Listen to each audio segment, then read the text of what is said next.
Hello students, कैसे हैं आप लोग। आशा करता हूँ आप सब लोग ठीक होंगे। तो स्टूडेंट्स, पिछले वीडियो में हम लोगों ने डिस्कस किया था डिस्टेंस, डिस्प्लेसमेंट, वेलोसिटी और स्पीड के बारे में। इस वीडियो में हम लोग एक्सीलरेशन के बारे में डिस्कस करेंगे। पिछले वीडियो में हम लोगों ने कुछ क्वेश्चंस भी किए थे। इस वीडियो में और भी बहुत सारे क्वेश्चंस करेंगे जो सिर्फ एक्सीलरेशन पर नहीं होंगे, स्पीड और वेलोसिटी पे भी बेस्ड होंगे। कुछ जो शुरुआत के न्यूमेरिकल्स होंगे वो बोर्ड लेवल के होंगे, उसके बाद के फिर जेई और नीट लेवल के होंगे। तो आज के टॉपिक में हम लोग पढ़ेंगे एक्सीलरेशन। तो चलिए शुरू करते हैं। तो स्टूडेंट्स, हम लोग जानते हैं कि अगर कोई भी मोशन होता है, सपोज दैट मोशन हुआ पॉइंट ए से पॉइंट बी तक, तो कोई भी मोशन होता है तो उसमें वेलोसिटी पूरे टाइम कांस्टेंट नहीं रहती। सपोज दैट यहां से कोई एक बस गई और यहां तक गई बस, तो पूरे मोशन के दौरान वेलोसिटी कांस्टेंट नहीं रहती, वो चेंज होती रहती है। भाई अगर कहीं पर ट्रैफिक ज्यादा है तो बस धीरे चलेगी, कहीं पर ट्रैफिक बहुत कम है, रोड खाली है तो गाड़ी तेज चलती है। तो हम जानते हैं कि जो वेलोसिटी है वो कांस्टेंट नहीं रहती, टाइम टू टाइम चेंज होती रहती है। तो ये जो चेंज इन वेलोसिटी है इसको डिस्क्राइब करने के लिए एक्सीलरेशन लाया गया। तो मतलब शुरुआत में जब एक्सीलरेशन टर्म इंट्रोड्यूस किया जा रहा था तो ये भी प्रॉब्लम थी कि एक्सीलरेशन को कैसे इंट्रोड्यूस किया जाए। मतलब इसको change in velocity upon time introduce किया जाए या change in velocity upon distance introduce किया जाए।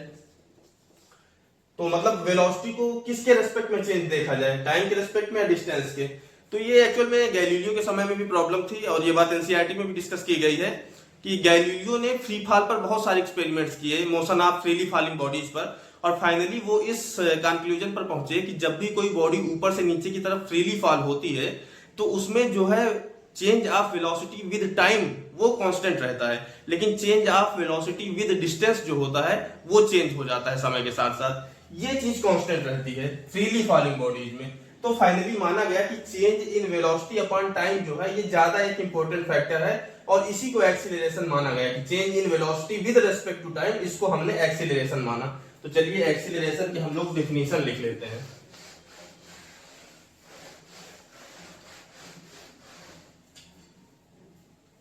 तो acceleration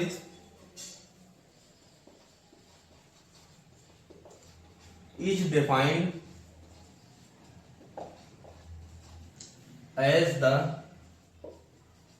rate of change of velocity with time.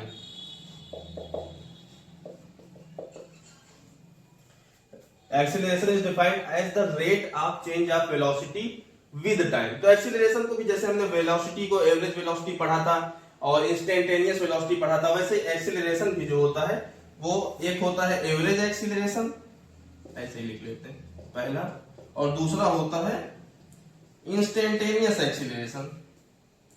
तो एवरेज एक्सीलरेशन क्या होता है, सपोज दैट वही पुराना एग्जांपल, एक गाड़ी यहां से पॉइंट ए से पॉइंट बी तक गई, तो पॉइंट ए पर मान लो उसकी वेलोसिटी कुछ थी v1, पॉइंट बी पर जब पहुंची तो उसकी वेलोसिटी थी v2, पॉइंट ए पर जब गाड़ी थी तो टाइम था t1 और पॉइंट बी पर जब गाड़ी पहुंची तो टाइम था t2। तो यहां से हम सीधा देख सकते हैं कि चेंज इन वेलोसिटी कितना हुआ, v2 माइनस v1।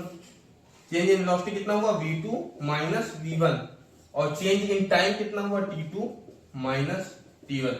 भाई चेंज इन वेलोसिटी क्या है, final velocity minus initial velocity, ऐसे ही सीधा टाइम के लिए। तो इस जो क्वांटिटी है इसको हम लोग कहते हैं एवरेज एक्सीलरेशन। इसको हम ऐसे भी लिखते हैं delta v upon delta t, change in velocity upon change in time. तो एवरेज एक्सीलरेशन में क्या होता है, हमको मतलब किसी एक पॉइंट पर क्या चेंज इन वेलोसिटी वो नहीं पता चलता, पूरे मोशन के दौरान जितना भी मोशन हुआ उस मोशन के दौरान औसतन चेंज इन वेलोसिटी कितना है वो हमको पता चलता है, इसीलिए इसका नाम भी है एवरेज एक्सीलरेशन। और हम लोग आते हैं इंस्टेंटेनियस एक्सीलरेशन पर। इंस्टेंटेनियस एक्सीलरेशन अगर किसी एक पॉइंट ऑफ टाइम पर, यहां से यहां तक गाड़ी गई, यहाँ t1 टाइम था, यहाँ t2 था, इसके बीच में कोई एक टाइम हमने लिया और उस पॉइंट ऑफ टाइम पे पूछा कि यहाँ पर चेंज इन वेलोसिटी कितनी है, यहाँ पर rate of change of velocity कितना है, तो उसके लिए आता है इंस्टेंटेनियस एक्सीलरेशन। और इसका भी सेम यही है जिसमें हम लिमिट लगा देते हैं डेल्टा t टेंड्स टू 0, और यही रहेगा delta v upon delta t। मतलब फार्मूला वही है, change in velocity upon change in time, बस फर्क क्या है कि टाइम का जो इंटरवल है इसको हमने बहुत छोटा कर दिया, delta T tends to zero, ये लिमिट लगा दी, मतलब ये इंटरवल बहुत छोटा कर दिया। अब बहुत छोटे इंटरवल में वेलोसिटी भी छोटी ही चेंज होगी, और छोटे से चेंज को हम dt से रिप्रेजेंट करते हैं। छोटा सा चेंज इन टाइम dt, छोटा सा चेंज इन वेलोसिटी dv। इस पूरी क्वांटिटी को वैसे भी मैंने कई बार बताया है, इस पूरी क्वांटिटी को ऐसे भी लिखते हैं dv/dt लगा करके लिखते हैं। तो ये हमारा हुआ एवरेज एक्सीलरेशन और ये हुआ इंस्टेंटेनियस एक्सीलरेशन। इंस्टेंटेनियस एक्सीलरेशन को हम ऐसे भी डिफाइन कर सकते हैं, अगर हमारे पास एक ग्राफ है जो कि vt ग्राफ है, और मान लो ये कुछ यूं है, ये एक vt ग्राफ है और मान लो ऐसा कुछ ग्राफ है हमारे पास, तो हमसे कहा गया किसी एक इंस्टेंट टाइम, मान लो ये 1 है, ये 2 है और ये 3 है, हमसे कहा गया at 3 second, at exactly 3 second हमको एक्सीलरेशन जानना है।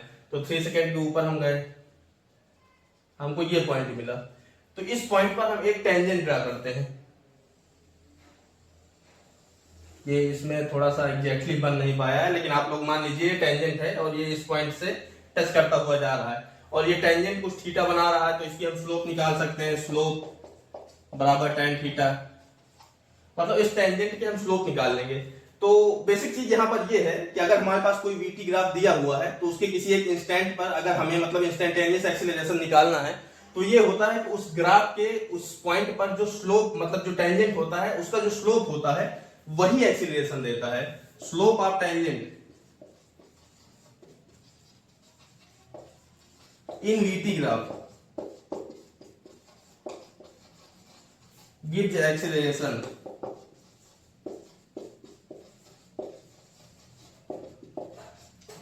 at that point of time। मतलब हमें 3 सेकंड में निकालना था, तो 3 सेकंड मतलब ग्राफ पर 3 सेकंड पे वाले पॉइंट पर हमने एक टेंजेंट ड्रा किया, और वो टेंजेंट का जो स्लोप होगा वही हमको एक्सीलरेशन देगा। तो क्या लिखा, slope of tangent in vt graph gives acceleration at that point of time. और ये जो एक्सीलरेशन ये इंस्टेंटेनियस एक्सीलरेशन है। अगर हम पॉइंट चेंज कर दें, मान लो हम यहाँ 1 सेकंड पे आ गए, तो टेंजेंट भी चेंज हो जाएगा, टेंजेंट कुछ ऐसा बन जाएगा, एंगल चेंज हो जाएगा जिससे स्लोप चेंज हो जाएगा और एक्सीलरेशन भी चेंज हो जाएगा। और हम लोग जानते हैं इंस्टेंटेनियस एक्सीलरेशन हर पॉइंट पर चेंज होता है, क्योंकि वो एक इंस्टेंट के लिए होता ही है, हर पॉइंट पर वो चेंज हो जाता है। तो ये बात खासकर आपको याद रखनी है। इसके बाद हम लोग चलते हैं, एक पॉइंट और लिख लेते हैं,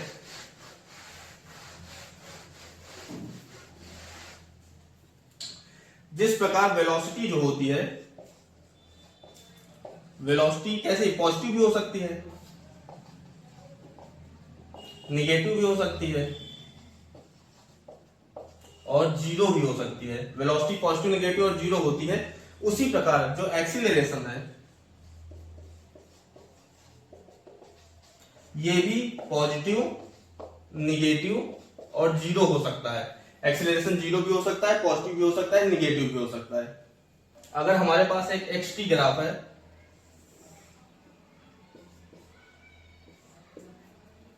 और xt ग्राफ जो है वो कर्व अपवर्ड्स है, मतलब कुछ कर्व ऐसे आपको दिख रहा है ना कि ऊपर की तरफ कर्व है, तो मतलब एक्सीलरेशन जो है वो पॉजिटिव एक्सीलरेशन है।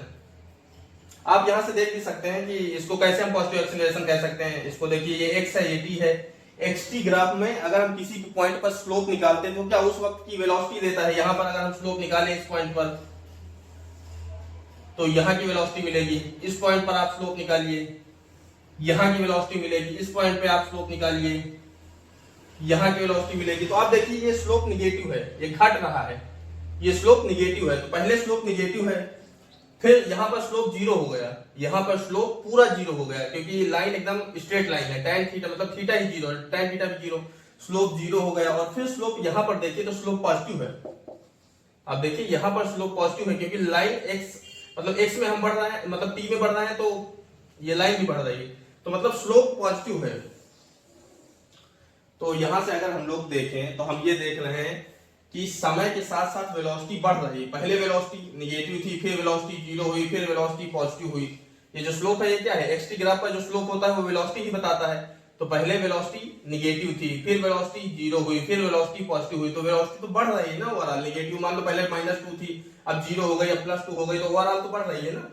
तो वेलोसिटी बढ़ रही है तो मतलब एक्सीलरेशन बढ़ रहा, मतलब एक्सीलरेशन हो रहा है। और कैसा एक्सीलरेशन हो रहा है? पॉजिटिव एक्सीलरेशन हो रहा है। इसीलिए कि अगर कर्व जो है अपवर्ड्स है तो एक्स टी ग्राफ में अगर कर्व अपवर्ड्स है तो उसको हम लोग पॉजिटिव एक्सीलरेशन मानते हैं।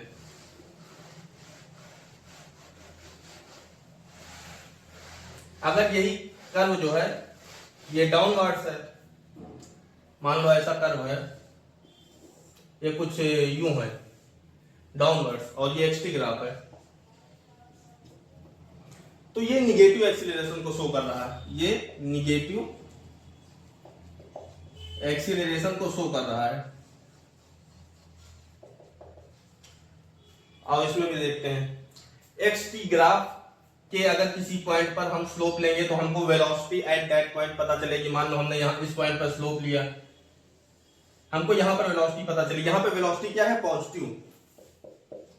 अब देखिए इस स्लोप से आपको पता चल रहा है कि वेलोसिटी पॉजिटिव है। इस पॉइंट पर हम पता करते हैं, यहां से हमको पता चला कि वेलोसिटी कितनी है? 0, क्योंकि स्लोप एकदम स्ट्रेट लाइन है। और इस पॉइंट पर और आगे आते हैं, थोड़े आगे पॉइंट पे आते हैं तो हम देखते हैं वेलोसिटी कैसी हो गई? निगेटिव। आपको अगर स्लोप समझने में दिक्कत हो तो ये समझिए कि स्लोप अगर ऐसे है, मतलब x में हम बढ़ रहे हैं तो इधर y में भी इंक्रीमेंट हो रहा है, तो इसको हम लोग कहते हैं पॉजिटिव। अगर स्लोप एकदम मतलब ऐसे एकदम पैरेलल है, x एक्सिस के एकदम पैरेलल है, तो इसको बोलते हैं 0। और अगर स्लोप ऐसे है, घट रहा है, मतलब जैसे हम x एक्सिस में आगे बढ़ रहे हैं तो स्लोप जो है घट रहा है, तो इसको हम लोग बोलते हैं निगेटिव स्लोप। तो ये है, तो यहां पर देखिए पॉजिटिव स्लोप है, यहां पर 0 स्लोप है, यहां पर निगेटिव स्लोप है। तो मतलब यहां पर वेलोसिटी पहले पॉजिटिव है, फिर वेलोसिटी 0 हुई, फिर वेलोसिटी निगेटिव हुई।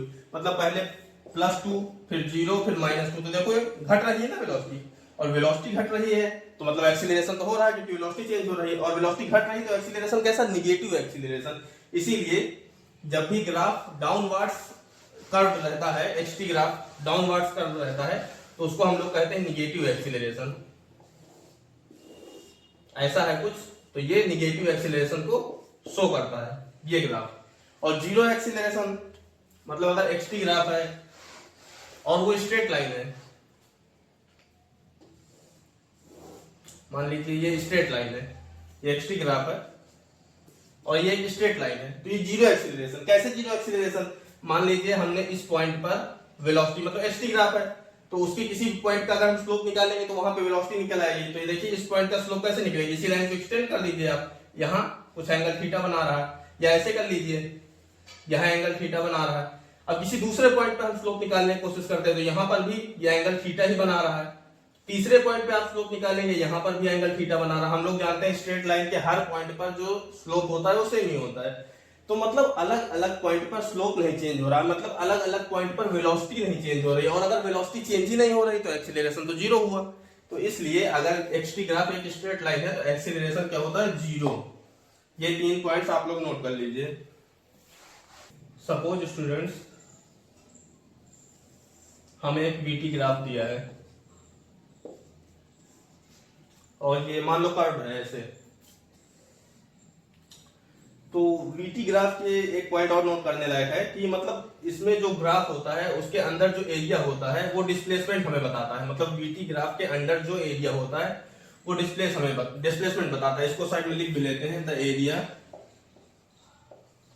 Under VT graph gives us displacement.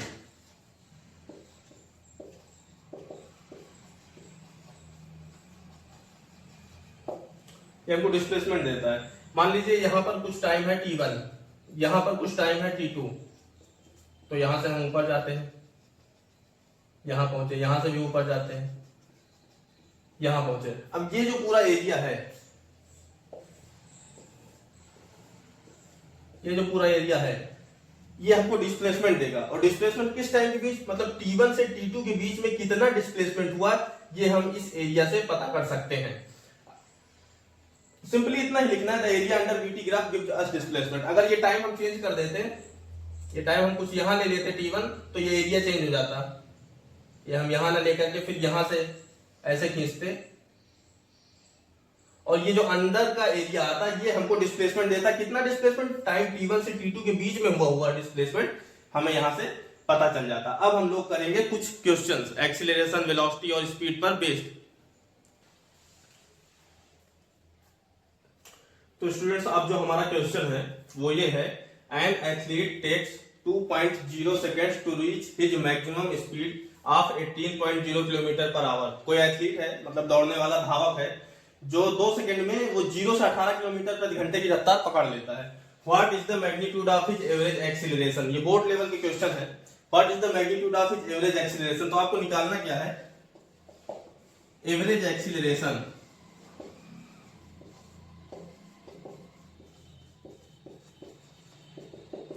सबसे पहले हमें पता होना चाहिए एवरेज एक्सीलरेशन होता क्या है। Change in velocity upon change in time. Change in velocity upon change in time. मतलब कितनी वेलोसिटी चेंज हुई और उस वेलोसिटी के चेंज में कितना समय लगा। तो यहां पर देखिए स्पीड दिया है, वेलोसिटी दिया है नहीं, तो हम स्पीड को ही वेलोसिटी ट्रीट करके चलेंगे।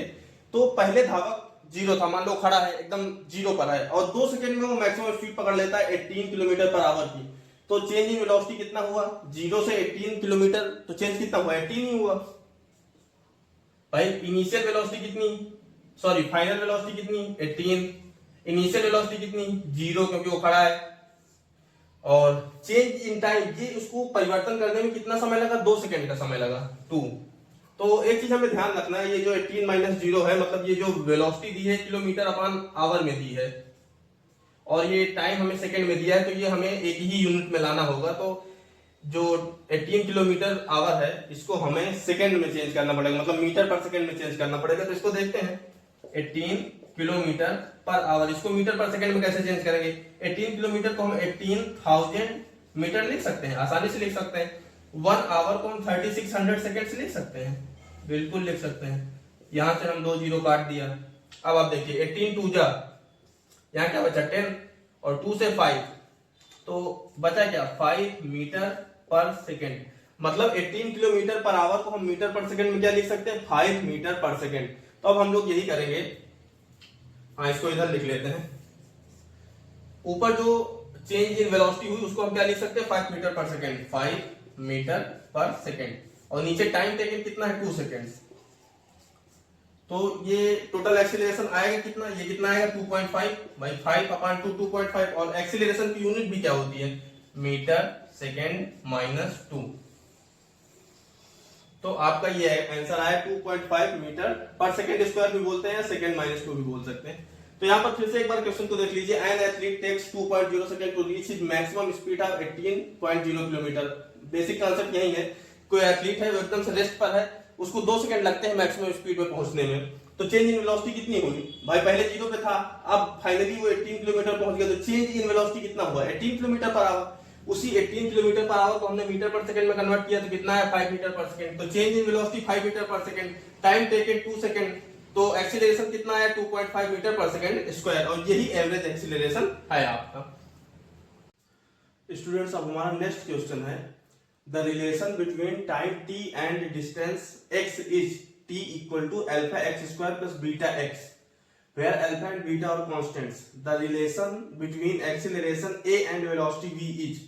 तो ये क्वेश्चन जो है जेईई मेंस 2024 में पूछा गया है और इसमें बेसिकली हमको t और x के बीच में रिलेशन दिया है, मतलब टाइम और डिस्प्लेसमेंट के बीच में रिलेशन दिया है। t is equal to alpha X square plus beta X. Alpha beta जो है दिया है कि कांस्टेंट है, तो हमको बताना है कि एक्सीलरेशन और वेलोसिटी के बीच में क्या रिलेशन निकल करके आएगा, और ये हमारे 4 ऑप्शंस हैं। तो चलिए करते हैं इसे। तो सबसे पहले हम रिलेशन देखते हैं कि हमको क्या दिया है। रिलेशन हमको दिया है t equal to alpha X square plus beta X. तो हमको वेलोसिटी चाहिए, तो हम लोग जानते हैं वेलोसिटी क्या होता है, वेलोसिटी होता है dx बाई dt। लेकिन यहां हमें t जो है x का फंक्शन दिया है, तो हम क्या यहाँ से dt बाई dx निकाल सकते हैं आसानी से, फिर उसका रेसिप्रोकल कर दें तो dx बाई dt भी निकल आएगा। तो वेलोसिटी तो हम यहीं से निकाल सकते हैं। क्या करेंगे हम पहले करेंगे dt बाई dx, क्योंकि t जो है x का फंक्शन है, इसको x के रेस्पेक्ट में डिफरेंशिएट करना बहुत आसान है। तो क्या आएगा, इसको डिफरेंशिएट करिए, ये अल्फा एक्स स्क्वायर हो जाएगा 2 अल्फा एक्स प्लस ये बीटा एक्स है तो यहाँ बीटा बचेगा। ये डिफरेंशिएशन करने के बाद आएगा। उसके बाद हम लोग क्या करते हैं, इसका रेसिप्रोकल कर देते हैं dx by dt। तो velocity is equal to the dx by dt, और dx by dt क्या है, इसका reciprocal 1/2 alpha x plus beta. तो ये हमारी आई वेलोसिटी। यहां से हमने वेलोसिटी निकाल लिया। अब हम निकालते हैं एक्सीलरेशन। क्वेश्चन आप लोग नोट कर लीजिए, अब हम मिटा देते हैं। अब हम लोग निकालेंगे एक्सीलरेशन। तो एक्सीलरेशन क्या होता है, हम लोग जानते हैं एक्सीलरेशन होता है dv by dt। तो देखिए यहां पर v हमको पता है, इसको हम t के रेस्पेक्ट में डिफरेंशिएट करना चाहें तो प्रॉब्लम होगी, क्योंकि जो v है ये क्वांटिटी है और इसमें पूरी क्वांटिटी में t कहीं है ही नहीं, ये x का फंक्शन है, मतलब डिस्टेंस का फंक्शन है। तो हम इसमें एक काम करते हैं, इसको मल्टीप्लाई कर देते हैं dx अपॉन dx से। भाई dx से मल्टीप्लाई किया, dx से डिवाइड किया तो कोई फर्क तो पड़ेगा नहीं। अब इस वाले dx को इधर शिफ्ट कर देते हैं, तो ये क्या हो जाएगा, acceleration is equal to dv by dx multiplied by dx by dt। अब ये क्या बन जाएगा, acceleration equal to dv by dx multiply by dx by dt क्या बनेगा, v by dx by dt क्या है, वेलोसिटी। अब यहां से हम dv बाई dx आसानी से निकाल सकते हैं, क्योंकि v जो है x का ही फंक्शन है, तो dv बाई dx हम बहुत आसानी से निकाल सकते हैं। तो ऊपर ही निकालते हैं dv बाई dx। तो v को हम कैसे, इसको हम ऐसे लिख सकते हैं ना, d बाई dx, और v को कैसे लिख सकते हैं, 2 अल्फा x प्लस बीटा और इसका होल इनवर्स। देखिए ये ऊपर जाएगा तो इनवर्स में आ जाएगा। अब ये क्या बनेगा, ये इनवर्स है तो डिफरेंशिएट करेंगे, पावर सामने आ जाएगी, -1 इधर आ जाएगा, 2 अल्फा x प्लस बीटा, और यहाँ -2 क्योंकि पावर में एक -1 हो जाता है, और हमें इसको भी डिफरेंशिएट करना पड़ेगा। तो इसको डिफरेंशिएट करेंगे तो क्या आएगा, 2 अल्फा x को हम डिफरेंशिएट करेंगे तो क्या आएगा, 2 अल्फा आएगा, और बीटा को डिफरेंशिएट करेंगे वो कांस्टेंट है, 0 हो जाएगा। तो ये हमारा आया। तो हमको फाइनली dv बाई dx क्या मिला, ये 2 अल्फा और माइनस, तो ये माइनस के 2 अल्फा हो जाएगा अपान 2 अल्फा x प्लस बीटा की पावर 2, क्योंकि -2 नीचे आएगा तो पावर 2 हो जाएगा। हमको एक्सीलरेशन निकालना है, हमने dv बाई dx निकाल लिया और v से इसको मल्टीप्लाई कर दे, तो dv बाई dx निकला है, इसको मल्टीप्लाई कर दे v से, तो ये हमारा क्या बन जाएगा, ये आ जाएगा हमारा एक्सीलरेशन। यहां हम एक्सीलरेशन लिख सकते हैं, ये भाई dv बाई dx हुआ और ये भी यही एक्सीलरेशन है। तो अब ध्यान से देखिए, ये 1/2 अल्फा x प्लस बीटा, तो यहाँ पे भी 2 अल्फा x प्लस बीटा का होल स्क्वायर है, तो इस पूरी क्वांटिटी को 1/2 अल्फा x प्लस बीटा का होल स्क्वायर, इसको हम 1/v स्क्वायर लिख सकते हैं भाई, सिंपली इसको लिख सकते हैं 1/2 अल्फा x प्लस बीटा। अगर इसका हम होल स्क्वायर करेंगे तो क्या आएगा, 1/2 अल्फा x प्लस बीटा का होल स्क्वायर, यही तो आएगा। तो यहाँ पर देखिए 1 ऊपर है, नीचे 2 अल्फा x प्लस बीटा का होल स्क्वायर, तो इसको हम v स्क्वायर लिख सकते हैं। तो इसको हम क्या लिख सकते हैं, टोटली एक्सीलरेशन बराबर -2 अल्फा, ये पूरा आया quantity v square multiplied by v, इधर भी v है तो क्या आया -2 अल्फा v क्यूब। तो हमारा एक्सीलरेशन निकल के आया -2 अल्फा v क्यूब, और इनमें से ये ऑप्शन मैच हो रहा है, एक्सीलरेशन बराबर -2 अल्फा v क्यूब। तो ये आपका करेक्ट ऑप्शन है। स्टूडेंट्स अब हमारा नेक्स्ट क्वेश्चन जो है, ये भी जेईई मेंस 2024 में पूछा गया क्वेश्चन है। इसमें कह रहा है कि ए particle is moving in a straight line, एक कोई पार्टिकल है जो स्ट्रेट लाइन में मूव कर रहा है, the variation of position x as a function of time t is given as, ये दिया है relation x is equal to t cube minus 6t square plus 20t plus 15, the velocity of the body when its acceleration becomes 0 is, मतलब basically आपको x और t के बीच में relation दिया है, आपको पहले इसमें वेलोसिटी निकालना है, फिर जो है क्या कहते हैं एक्सीलरेशन निकालना है, और पूछा ये गया है कि the velocity of the body when its acceleration become zero, जब एक्सीलरेशन जीरो हो जाएगा उस पल जो है वेलोसिटी कितनी होगी, ये हमको निकाल करके बताना है। तो इसका चलते हैं सोल्यूशन। सबसे पहले हम वेलोसिटी निकालेंगे dv बाई dt, सॉरी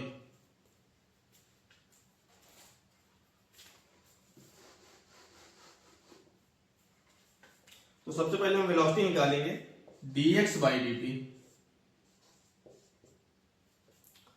तो इसका क्या है dx बाई dt, तो इस पूरे को डिफरेंशिएट करेंगे, t क्यूब है तो ये क्या हो जाएगा 3t स्क्वायर हो जाएगा, माइनस 6 टू जा 12t हो जाएगा, प्लस 20। अगर किसी को डिफरेंशिएशन इंटीग्रेशन जैसे कॉन्सेप्ट्स में प्रॉब्लम है तो मेरे चैनल पे उस पर पूरा टॉपिक पे वीडियोस पड़े हुए हैं, जाकर के आप लोग देख सकते हैं, क्योंकि बिना डिफरेंशिएशन के कॉन्सेप्ट के ऐसे क्वेश्चन करना बहुत मुश्किल है। तो यहाँ पर ये आया dx बाई dt, मतलब ये निकल करके आया v, हमारी वेलोसिटी ये निकल करके आया। अब हमको एक्सीलरेशन भी चाहिए, तो एक्सीलरेशन क्या होता है dv बाई dt, मतलब इसको फिर से हमें डिफरेंशिएट करना पड़ेगा, तो क्या आएगा 3 टू जा 6t माइनस 12, ये आएगा एक्सीलरेशन। और हमसे कहना है कि जब एक्सीलरेशन जीरो है तब वेलोसिटी कितनी होगी। तो पहले देखते हैं एक्सीलरेशन को जीरो करते हैं, 6t माइनस 12, इसको जीरो कर दो तो क्या हो जाएगा 6t बराबर 12 हो जाएगा, t बराबर कितना हो जाएगा 2, और यहाँ पर t देख लीजिए हर जगह सेकंड में दिया, मतलब 2 सेकेंड्स। तो मतलब जब एक्सीलरेशन जीरो होगा उस वक्त टाइम 2 सेकेंड हो रहा होगा। अब हमको इस t की वैल्यू इस वेलोसिटी में पुट कर देना है, तो हमको पता चल जाएगा कि उस वक्त वेलोसिटी कितनी होगी। तो चलिए पुट करते हैं, यहाँ पे पुट कर दीजिए 3 और ये 2, तो 2 का स्क्वायर 4 मल्टीप्लाइड बाई 4, ये हो जाएगा माइनस 12 मल्टीप्लाइड बाई 2 प्लस 20, तो 12 हो जाएगा, माइनस 24 प्लस 20, 12 माइनस 24 मतलब माइनस का 12 प्लस 20 में माइनस हो जाएगा 12 तो कितना आएगा 8 मीटर पर सेकंड, क्योंकि ये वेलोसिटी है तो मीटर पर सेकंड में आएगी। तो ये क्या आया ए ऑप्शन, 8 मीटर पर सेकंड ये वेलोसिटी आएगी। इसका अप्रोच सिंपल है कि मतलब x और t के बीच में हमको मतलब रिलेशन दिया हुआ है, तो हम क्या करेंगे वेलोसिटी सीधा निकाल लेंगे, इसको डिफरेंशिएट करके वेलोसिटी निकालेंगे, फिर वेलोसिटी को डिफरेंशिएट करके एक्सीलरेशन निकालेंगे। हमसे कहा पूछा गया कि जब एक्सीलरेशन जीरो हो तो वेलोसिटी कितनी होगी, तो एक्सीलरेशन का जो हमें रिलेशन निकल करके आएगा उसमें जीरो मतलब उसको इक्वल टू जीरो कर देंगे, तो यहाँ से t की वैल्यू निकल करके आएगी। इस t की वैल्यू को हमें वेलोसिटी के इक्वेशन में पुट कर देना है, बस हमें वेलोसिटी की वैल्यू पता चल जाएगी। बस इतना ही कॉन्सेप्ट था इस क्वेश्चन में। स्टूडेंट्स अब हमारा जो नेक्स्ट क्वेश्चन है वो पूछा गया है AIPMT 2006 के क्वेश्चन है, और क्वेश्चन ये है कि a car runs at a constant speed on a circular track of radius 100 metre. एक कोई सर्कुलर ट्रैक है जिसका रेडियस इन्होंने दिया है 100 मीटर, और इस पर एक कार चल रही है, taking 62.8 second for every circular lap. अगर कार यहां से चलती है और घूम करके उसको यहीं पर आने में कितना टाइम लगता है 62.8 second. The average velocity and average speed for each circular lap respectively. हमको बताना है एवरेज वेलोसिटी क्या है गाड़ी की और एवरेज स्पीड क्या है। तो एवरेज वेलोसिटी पर सबसे पहले आते हैं। तो एवरेज वेलोसिटी क्या होता है, एवरेज वेलोसिटी का फार्मूला होता है change in displacement upon change in time. तो आप देखिए अगर एक सर्कुलर लैप की हम बात करें तो यहां से गाड़ी चली और फिर वो यहीं घूम करके आ गई, तो डिस्प्लेसमेंट तो चेंज ही नहीं हुआ ना, जिस पॉइंट से चली वहीं पर आ गई, तो चेंज इन डिस्प्लेसमेंट तो जीरो हो गया। तो चेंज इन डिस्प्लेसमेंट जीरो और अपॉन टाइम कितना है 62.8, तो ये ओवरऑल तो जीरो ही आएगा। तो एवरेज वेलोसिटी तो जीरो आ गई, हमें पता चल गया कि एवरेज वेलोसिटी जीरो हो गई क्योंकि डिस्प्लेसमेंट ही जीरो है। अब बात करते हैं एवरेज स्पीड की।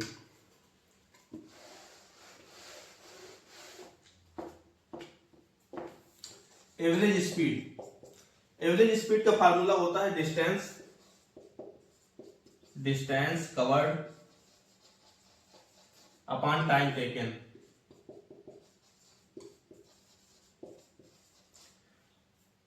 तो आप देखिए एक सर्कुलर लैप चलेगा तो उसमें कितना डिस्टेंस कवर होगा 2 पाई आर। 2 पाई की वैल्यू हम ले लेते हैं 3.14 जो कि अप्रोक्सीमेट वैल्यू है।